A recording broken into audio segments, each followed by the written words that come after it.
Oi, gente, tudo bem com vocês? Eu espero que sim, sejam muito bem-vindos ou bem-vindos de volta ao meu canal. Se tu não me conhece, eu sou a Ana, sou estudante de Medicina e aqui no YouTube eu trago vídeos sobre a minha rotina e dicas para Enem e vestibulares.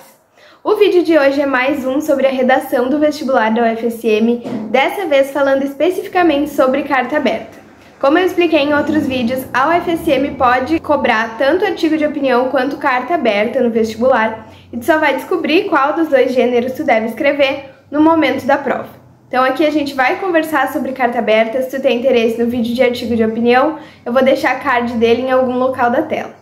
Então é isso, vamos pro vídeo!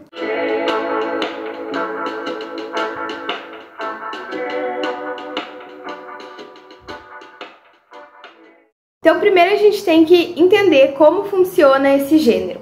A carta aberta é um gênero argumentativo. Então, além de expor a tua opinião, tu vai precisar argumentar e tentar convencer o leitor de por que a tua opinião faz sentido. A carta tem como objetivo que tu se posicione, questione ou solicite algo a alguém. E esse alguém tem que estar muito bem delimitado e vai estar especificado na proposta.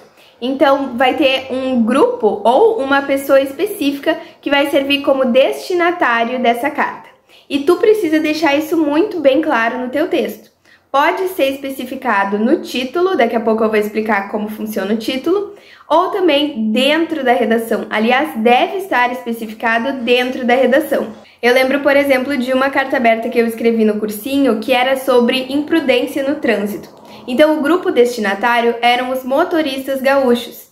E aí tu precisa escrever isso ao longo da tua carta aberta, no meio da frase mesmo, como um vocativo. Por exemplo, digo, então, motoristas gaúchos, que é necessário ter mais cuidado no trânsito. Além de ter um vocativo, a carta aberta tem também um remetente, a pessoa que escreve.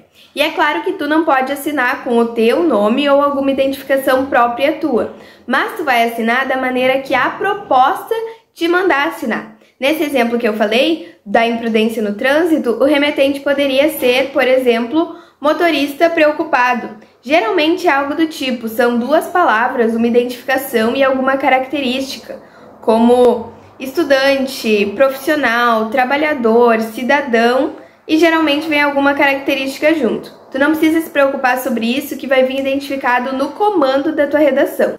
E não se preocupem que talvez isso esteja ficando um pouco abstrato por enquanto, mas daqui a pouco eu vou ler um exemplo de redação de uma aprovada no vestibular de 2024 e acho que aí vai fazer um pouco mais de sentido. Outra característica bem particular da carta aberta é o título. Ela precisa ter um título e tu pode seguir 3 modelos.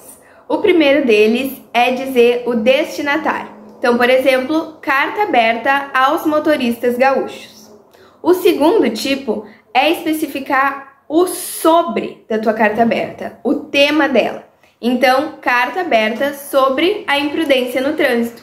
Ou, por fim, tu pode juntar essas duas informações para formar um título ainda mais completo e escrever carta aberta sobre imprudência no trânsito aos motoristas gaúchos. Ou o contrário, carta aberta aos motoristas gaúchos sobre imprudência no trânsito. O título da carta aberta é uma coisa simples, fácil, não precisa perder tempo pensando muito sobre ele.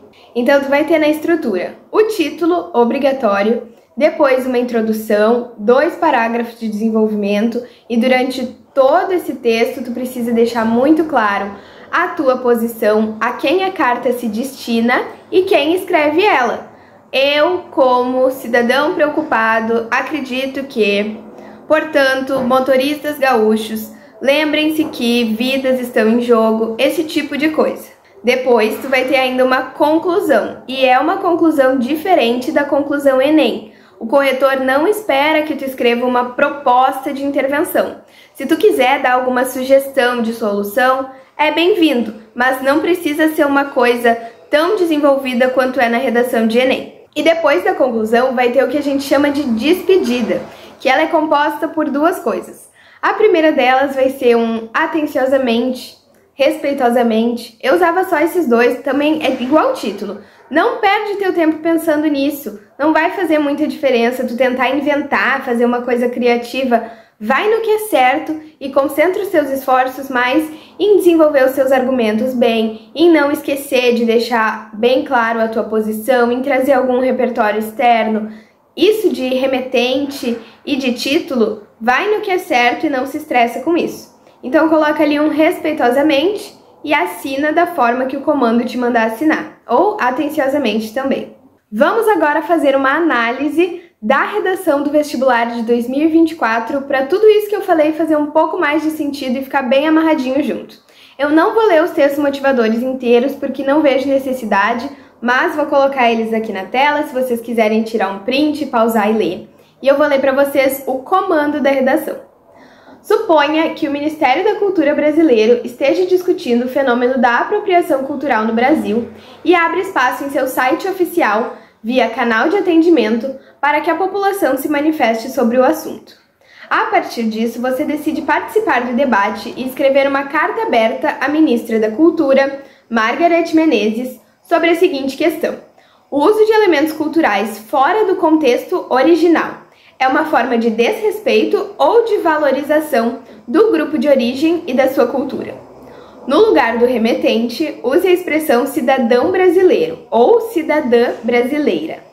Seu texto deve ter no mínimo 15 e no máximo 30 linhas. Então olha só, vem tudo bem certinho. Uma carta aberta, especificou o gênero que ele quer, para a ministra da Cultura, Margareth Menezes, sobre o tema, e aí a gente tem antes do comando os textos motivadores que discorrem um pouco mais sobre, então caso tu não saiba nada sobre apropriação cultural, tu já aprende lendo os textos motivadores.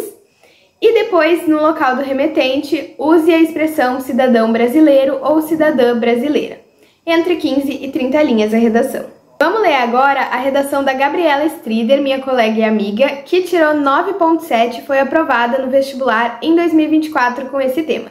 Vou colocar a redação dela aqui se vocês quiserem tirar um print ou pausar e ler.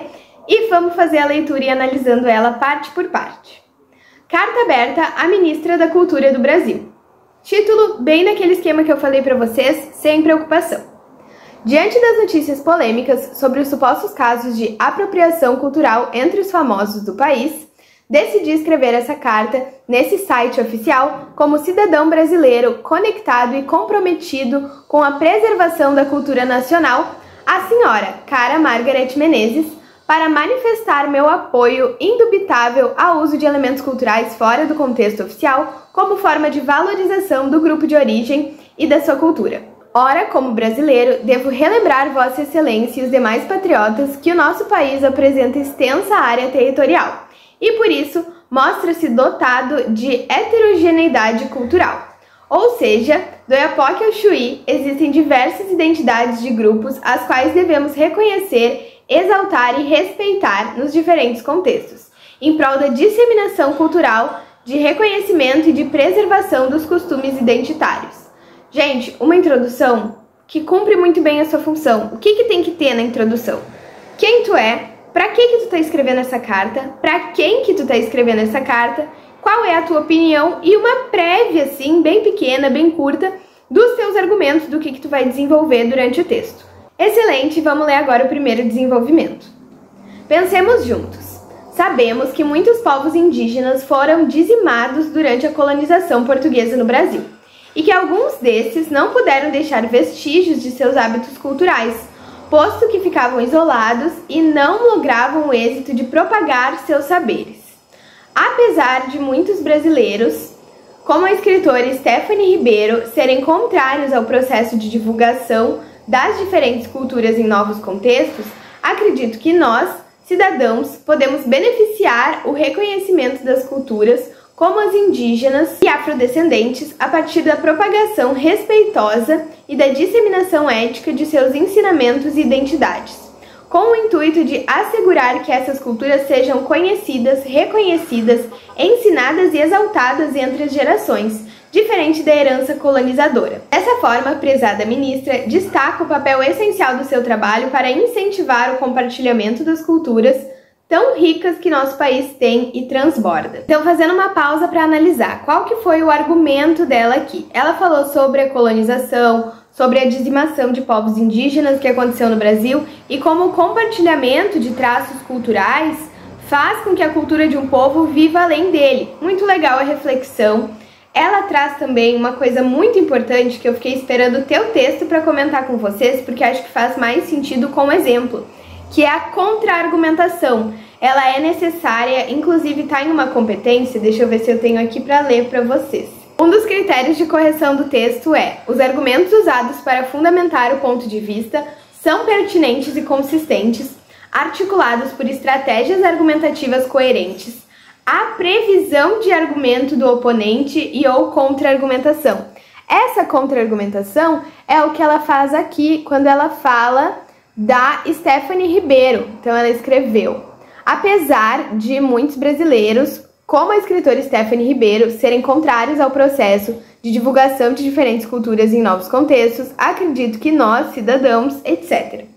Então, essa Stephanie Ribeiro que ela fala sobre estava em um dos textos motivadores, e isso que é uma contra-argumentação. É prever o que o teu oponente vai falar e aí já trazer uma contra-argumentação. Ou seja, eu acho que fulano vai dizer que, na verdade, a imprudência no trânsito faz sentido porque a gente vive em um mundo muito acelerado e todo mundo precisa chegar em um lugar rápido.